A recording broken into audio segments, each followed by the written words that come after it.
ॐ नागेन्द्रहाराय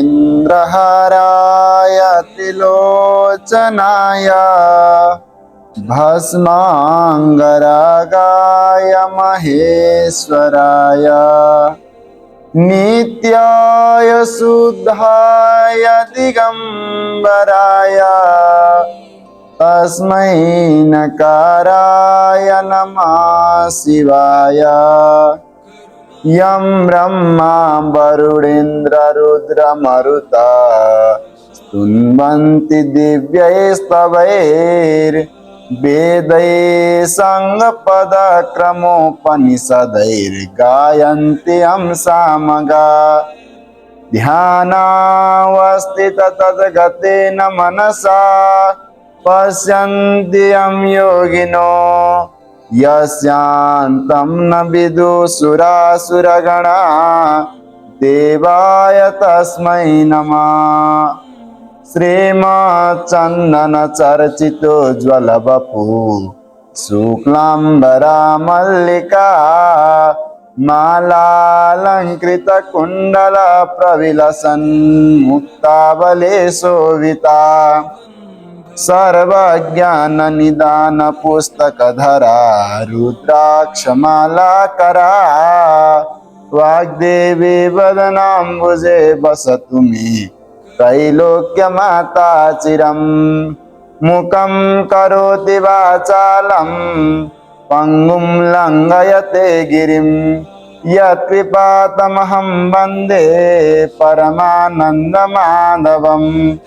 नमो भगवते तस्मै व्यासायामित तेजसे यस्य प्रसादात् भक्ष्यामि नारायण कथामिमाम्।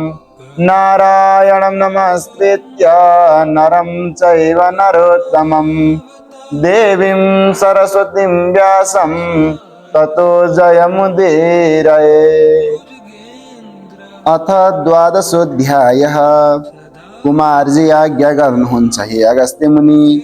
त्यसपछि हिमालय पर्वतले आफ्नी पत्नी मेनका गर्भिणी भएको थाहा पाए। अत्यन्त हर्षपूर्वक आफ्नो मर्यादा अनुसार उचित कर्म गरिदिए। 10 महिना पुरा भएपछि मेनकाको गर्भबाट हिमालयकी कन्या जन्मिन्। ती कस्ती कन्या थिइन् भने हजार सूर्यको तेज जस्तै तेज भएकी, रक्तवर्ण र कोमलङ्ग एवं परम सुन्दरी, पद्मपत्र जस्ता नेत्र भएकी 32 लक्षणले युक्त कन्या जन्मेको देखेर हिमालयले वशिष्ठ प्रभृति ऋषि र ज्योतिषीहरूलाई डाक्न पठाएर विधिपूर्वक न्वारण गराए। अनि वशिष्ठ प्रभृति ऋषि ज्योतिषीहरूले विदा हुने बखतमा भने, हे हिमालय, यस बालिकाको नाम पार्वती राख्यौ। गिरिराज, तिमी धन्य रहेछौ। यी बालिकाले श्री महादेव स्वामी पाएर 14 भुवनकी स्वामी हुनेछिन्। समस्त पापी र दुष्टहरूको संहार गर्नेछन्। तिम्रो श्रद्धा भक्तिले हामी सन्तुष्ट भयौँ। अब आज्ञा पाए आफ्नो आफ्नो आश्रममा जाने थियौँ। यति वशिष्ठ आदि ऋषि ज्योतिषीहरूले त्यस्तो भनेको सुनि हिमालय पर्वतले प्रसन्न भई नाना मणिमाणिक्य सुवर्ण द्रव्यादि दक्षिणादि प्रणाम गरेर विदा दिए। अनि समस्त आगन्तुक र वशिष्ठ प्रभृति ऋषि ज्योतिषी आफ्ना आफ्ना आश्रममा गए। त्यसपछि पार्वती शुक्ल पक्षका चन्द्रमा झैं दिनदिनै बढेर ठुली भइन्। तिनी खेल्दा पनि शिव पूजा गरेर नै खेल्दथिन्। यस्ता प्रकारले बाल अवस्थादेखि शिवको भक्तिमा चित्त लगाइरहेकी थिइन्। एक दिन नारद मुनिले विष्णु भगवान कहाँ गएर भने, हे वैकुण्ठनाथ, हिमालयकी कन्या पार्वती सबै तरहले तिम्रो योग्य छन्। कस्ती भने लक्ष्मी भन्दा पनि सुन्दरी, 32 लक्षणले युक्त भएकी ती कन्यासँग तिमी विवाह गर। यति नारद मुनिले भनेको कुरा सुनि विष्णु भगवान आज्ञा गर्नुहुन्छ, हे मुनि, के हिमालयले ती कन्या मलाई दिलान्? र नारद मुनिले उत्तर दिए, त्यसको चिन्ता तिमीले लिनु पर्दैन। म अहिले गएर पक्का निधो लिएर आउँछु। यति भनी तुरुन्त हिमालय कहाँ पुगे। हिमालय पर्वतले भेटेर उचित सत्कार गरिसकेपछि नारदजी भन्दछन्, हे गिरिराज, तिमीसित केही भन्न आएको हुँ। तिम्री कन्या पार्वती वैकुण्ठनाथ विष्णुलाई देऊ। यति नारद मुनिको कुरा सुनि प्रसन्न भएका हिमालय पर्वत भन्दछन्, हे मुनि, यो अत्यन्त उत्तम कुरा भन्यौ। तिम्रो आज्ञाले मेरी पुत्री वैकुण्ठनाथ विष्णुलाई दिए। अब विष्णु कहाँ गएर यो कुरा भन। यति हिमालय पर्वतले भनेपछि नारद मुनि वैकुण्ठ गएर हिमालयसित भएको सबै कुरा सुनाए। अनि हिमालय पर्वतले आफ्नै कन्या तिमीलाई दिन्छु भने यति नारद मुनिको कुरा सुनेर विष्णु प्रसन्न भएर हे नारद, तिमी धन्य रहेछौ। अब आफ्नो आश्रममा जाऊ भनेर बिदा दिएपछि नारद मुनि आफ्नो आश्रममा गए। त्यसपछि हिमालय पर्वतले पार्वती कन्यादान दिन भनी सामग्री तयार पारे। नारद मुनिलाई डाकेर विष्णु कहाँ पठाई राम्रो लग्न ठहर्याई। आफ्ना गुरु बृहस्पति आदि सम्पूर्ण देवता, यक्ष, गन्धर्व, किन्नर, दैत्य र नाग सबैलाई निमन्त्रणा पठाए। अनि विष्णु भगवान पार्वती कन्यादान लिन हिमालय कहाँ पुगे। उता मेनकाले हीरा, मोती, मणि, माणिक्य, नाना रत्नहरूले झकझकाउ पारेर वस्त्र अलङ्कार पहिर्याई सिंगारी राखेकी थिइन्। त्यो देखेर जया, विजया, अजिता, अपराजिता आदि सखीहरूले पार्वतीलाई भने, हे सखी, आज तिम्रो विवाह हुन्छ, विष्णुलाई कन्यादान दिन्छन्। यति सखीहरूले भनेको सुनि पार्वतीको मनमा शङ्का उत्पन्न भयो। मैले बाल अवस्थादेखि नै श्री महादेव स्वामी पाऊँ भनेर धाइरहेकी छु। अझ पनि महादेवलाई नदिएर अरू कसैलाई दिए भने म आत्महत्या गरेर मर्नेछु। तिनको कुरा सुनेर सखीहरूले भने, हे पार्वती, त्यसो हो भने तिमी यहाँ नबस, हामी कसैले पनि नदेख्ने स्थानमा लुकाएर आउँछौँ, लौ हिँड। यति सखीहरूले भनेको सुनि, हे सखी हो, जसो गर्ने हो गर, म केही जान्दिन भनिन्। त्यसपछि सखीहरूले नदी तटको वनमा लगेर पार्वतीलाई कसैले नदेख्ने एकान्त ठाउँमा लुकाएर आए। त्यसपछि हिमालय पर्वतले आफ्ना गुरु बृहस्पतिलाई यज्ञमा बसाले। सारा विधि गरिसकेर कन्यादान दिन पार्वतीलाई लिन पठाए। तर घरमा देखेनन् र यताउता सबै खोज्न लगाए, कहीँ पनि पाउन सकेनन् र हिमालय पर्वतले अत्यन्त व्याकुल भए गुरु बृहस्पति कहाँ गएर पार्वती कहीँ पनि छैनन्। अब के कसो गरौँ भने यति हिमालय पर्वतले भनेको सुनि गुरु बृहस्पतिले यस लग्नमा भएन भनी विष्णुलाई बिन्ती गरे। अनि आएका जति सबै फर्केर आफ्ना आफ्ना आश्रममा जाँदा भए।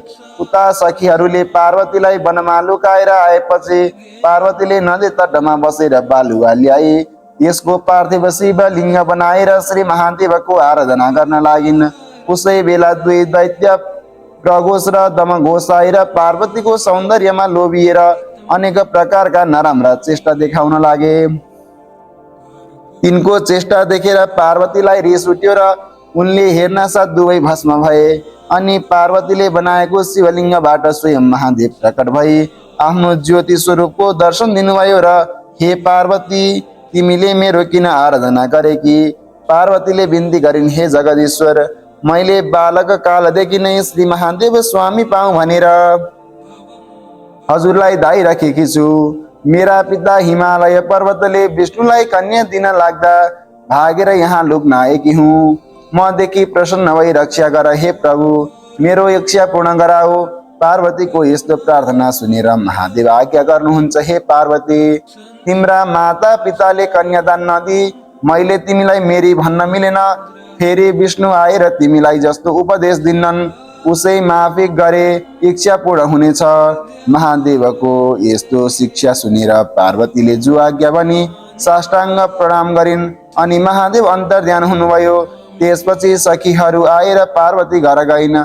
छोरी आएकी देखेर रिसाएका हिमालयले भने, हे पुत्री, तिमी कहाँ गएकी थियौ? पार्वतीले बिन्ती गरिन्, हे पिता, म बालक कालदेखि नै श्री महादेव स्वामी पाऊँ भनी उनैलाई धाइराखेकी छु र उनकै ध्यान भक्ति पनि मेरो हृदयले सदैव गरिरहेछ। हजुरले श्री विष्णुलाई दिन लाग्दा लुक्न गएकी थिए। आफ्नी पुत्री पार्वतीले यति भनेको सुनि उनको न्वारणका दिन वशिष्ठ प्रभृति ऋषि र ज्योतिषीहरूले पार्वतीको विषयमा भविष्यवाणी गरेको सम्झे चुप लागे।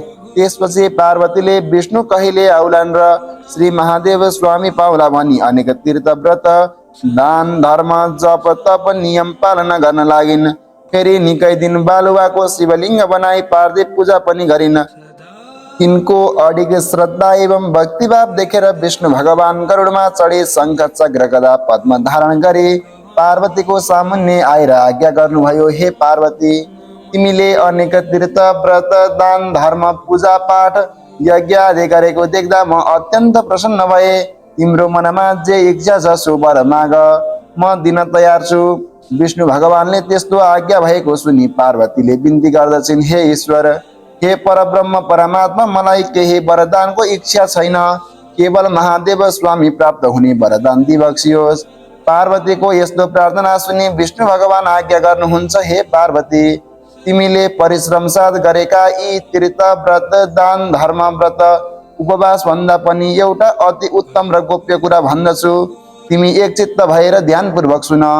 श्री स्वस्तानी परमेश्वरीको व्रत गर, त्यस व्रतको प्रभावले जगदीश्वर श्री महादेव स्वामी पाउनेछौ, यसमा शङ्का छैन।